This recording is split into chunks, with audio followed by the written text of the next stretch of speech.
Okay, well, thank you so much for joining me here at this wonderful... Yeah.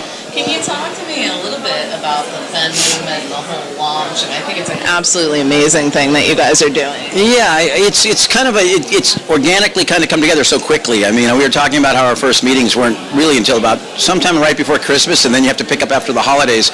So we were able to put this concept and idea together with iPug, and tying in the Warp Tour and building it as a test case, basically. We're building a platform that's getting all the data points and working through the bugs, because the Warped crowd will always give you feedback, pro and con. Yeah. So they've been very helpful in molding this app the way we is. It started out as a preventive, and now it's FEND, which I think is a better name, and full energy, no drugs. And we're building a test case that eventually we can white label this basically and take it into everything from golf to NASCAR to punk rock to country music to, it could go anywhere. And the whole goal is that we will build a movement that through education, because I believe that education, it starts with education. I've always felt that it starts with education, and you know, it doesn't really fix it if we like the death penalty for all dealers that I've heard about, you know.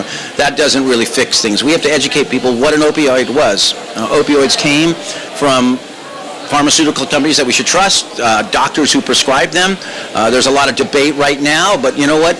You can't blame it on the street dealers. The street dealers always will take advantage of something, and they've taken advantage of a situation that was created by the mainstream, and they just are going to exploit it like any crime.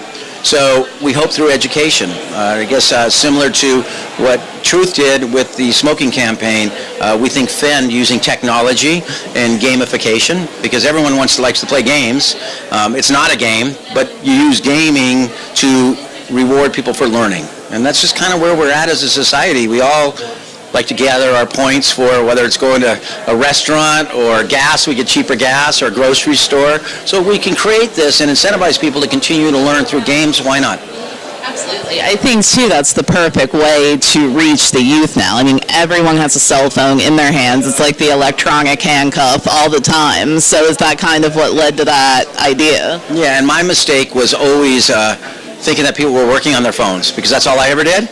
And one time I'm at the airport, and my wife, I'm going, oh my God, I just looked over everyone's shoulder and they're playing games. She goes, yeah, dummy, that's what you're the only one that sits there and works on your phone all day.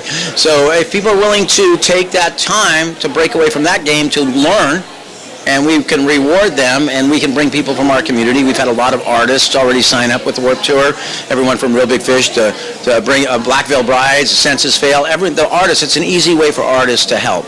Absolutely. Well, too, it's been no secret, too, that you yourself have helped several artists through the recovery process and everything while they were out on Warp Tour. So, like, why does this issue speak so closely to your heart? Well, that's really, you know, it goes back to 1990. I worked in the clubs of LA everyone knows, for 12, 13 years, and I saw the first wave of heroin. And then in 1995, I think it's a subliminal in my mind that I wish I had all this knowledge in 1995 when Brad Knoll was suffering from addiction. We had a lot of heart-to-heart conversations. We were friends, and you know, our children are very close, within 20 days or so of each other. And we would talk about growing up and raising families and how it would be, and he didn't get a chance to do that. And I didn't really have that knowledge back then. And through the years, I have learned and assimilated. Now I'm on the board of Music Cares, so I'm constantly pulling information. And this is my opportunity to try something. And you can't, it's just like anything in this world. You can talk about it, but you got to try something. And I've always been someone that's willing to try. And you're not failing. You can't fail this one if you're trying. Absolutely. So what are some ways that we can get involved with this? Like, how does the app work? Well, FEND, it's great. We give you weekly challenges. We're giving you things to do, and you weekly challenge things, and then we reward you with points, and you can exchange them.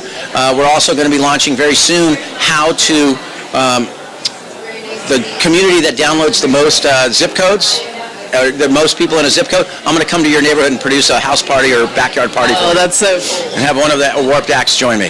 That's going to be amazing. So, I mean, how surreal is it now for you that Warped Tour is coming to an end, and now, you know, you're moving on with new things? I heard that you're going to be a professor. Yeah. Well, I've always said Warped was a three-prong approach. You know, music, philanthropy, and education.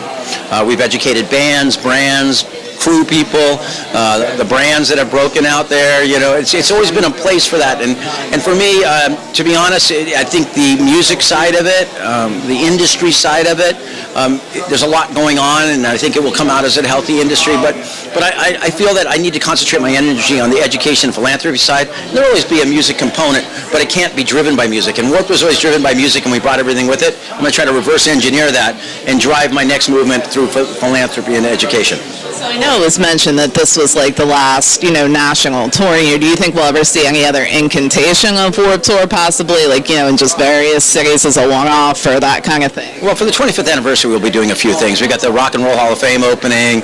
We're looking for a unique location where we might have done a Warped Tour back in the past, and we're going to do some stuff in the 25th anniversary. Beyond that, it could pop up in Japan, which we just did. Maybe we'll go back to the UK one time. Maybe a cruise, but I'm leaving everything really open-ended on that. Absolutely. I think, too, what's great with this movement and getting kids involved, because I think everyone, knows someone that has been affected by the opioid crisis in this country, whether it's a friend, whether it's a family member, and exactly, and a lot of these people don't know the resources that they can reach out to. So will the app kind of provide that kind of stuff as well? Absolutely, and we're going to be adding more things to the app, but we want to make sure that we're vetting proper places to get help, because as we just saw, a lot of people are talking about people taking advantage, as always. Whether you're the street dealer taking advantage to capitalize on people in distress, or you're the rehab center that's taking advantage of people with really not a great plan to get these people well.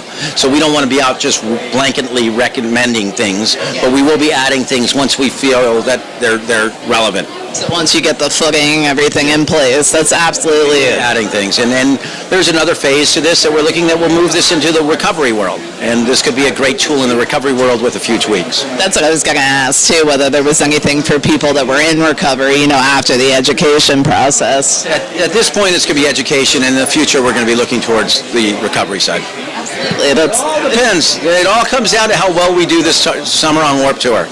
And the kids have been great. Our fans have been great. We've already downloaded almost 6,000 apps already, and we're getting feedback, and we're now launched the new just FEND app. We originally was called Preventum, and it was a little confusing, but now just FEND. Sign up for a FEND app. We'll be working hard this summer. We'll have a FEND booth. Please come by. There'll be all kinds of things you can do to learn about it and potentially win some prizes. That's amazing. So what is going to be next for you? I mean, obviously being a professor and everything, are you going to take some much needed time off? No.